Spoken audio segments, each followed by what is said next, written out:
Para quem não está familiarizado com os acontecimentos na Ucrânia desde o Euromaidan no ano de 2013, é muito fácil entrar nos noticiários, ler 5 matérias e julgar-se especialista em geopolítica e táticas de guerra.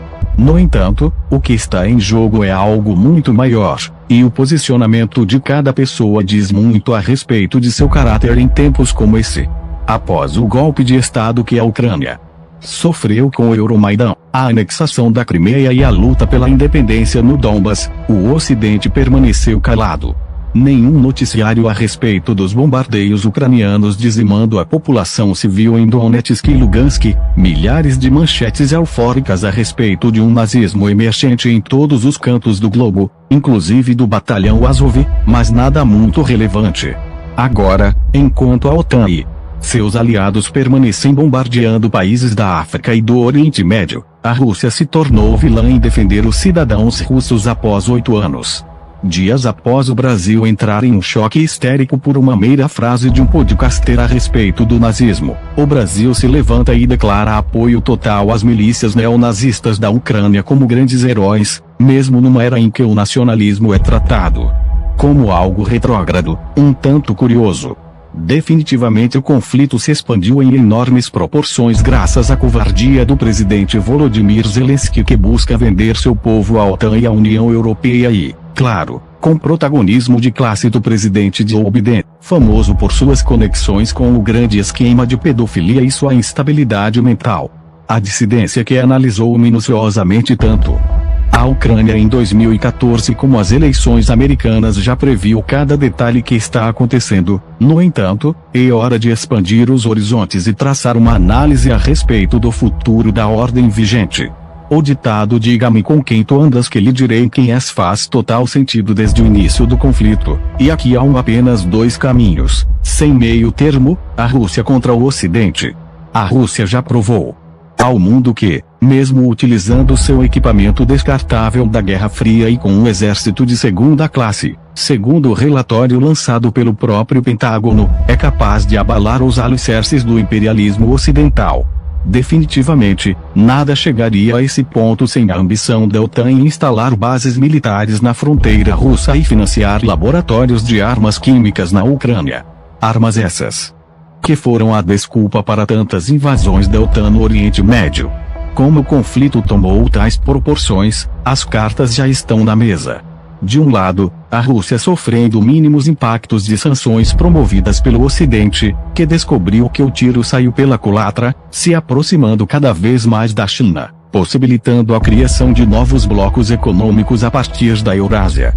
Do outro temos os Estados Unidos e a OTAN utilizando a Ucrânia como bucha de canhão, incentivando a guerra até que o último ucraniano pereça, censurando a Rússia, bombardeando o Ocidente com falsificações, vídeos e montagens.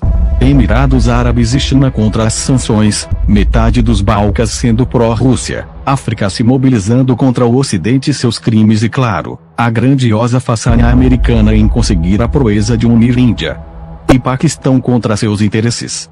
Um fato já previsto: quem realmente achou que a queda de Donald Trump nas eleições fora uma benção, é melhor repensar seriamente. O que mais nos deixa curioso é que os ataques à Rússia atingem um nível quase impossível de se imaginar. É um bom exemplo para ver como funciona a engrenagem do Ocidente. Desde sites de notícias criando vídeos falsos, edições fantasiosas, maquiadoras posando para fotos com a face do sofrimento, notícias antigas sendo empregadas como notícias atuais de crimes de guerra, boicote à Rússia através de McDonald's, sites pornográficos, FIFA, e todas as organizações e empresas imagináveis na Terra.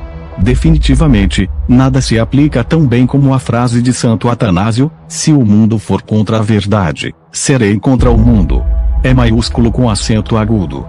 Importante nos questionarmos do seguinte: perante toda essa onda de desinformação, as pessoas que estão boicotando a Rússia, os órgãos responsáveis que fazem o Ocidente seguir seus rumos, é coerente que o país responsável por propagar sua influência pelo globo por décadas, sendo o berço das aberrações da pós-modernidade, da obesidade, do racismo sistemático, da pornografia e do lobby LGBT e da pedofilia, responsável por inúmeras invasões e golpes de Estado tais como Líbia, Afeganistão, Vietnã, Iugoslávia, Iraque, Somália, Coreia, Chile, pelo financiamento de grupos radicais na Síria, Iraque e Líbano, como o Estado Islâmico, Al-Nusra e o Exército Livre da Síria, sendo isso apenas a ponta do iceberg, possui qualquer direito de dar palpites a respeito de invasões e direitos humanos. Em quaisquer conflitos? Ao meu ver, não. E tal questionamento é uma norma de saneamento básico, uma questão de caráter pessoal. Não é questão de ser a favor de guerras, mas de ver pelo seguinte aspecto: há alguém golpeando a serpente, você ficará contra ou a favor? Ou se apoia o liberalismo e seu império, ou quem está a destruí-lo, abrindo o leque para a liberdade das nações e suas identidades. É aqui que se separam as coisas e não restam opiniões, apenas fatos. Por fim, a ordem unipolar e o império do Ocidente está ruindo, e com isso nascerá o sol de novas possibilidades no campo da geopolítica, novos polos e blocos. Para os analistas quarto-teóricos é um grande triunfo e um enorme passo para a multipolaridade e a ascensão das tradições, basta que tudo ocorra dentro dos conformes, mas o principal já está feito: o mundo perdeu a fé no Ocidente.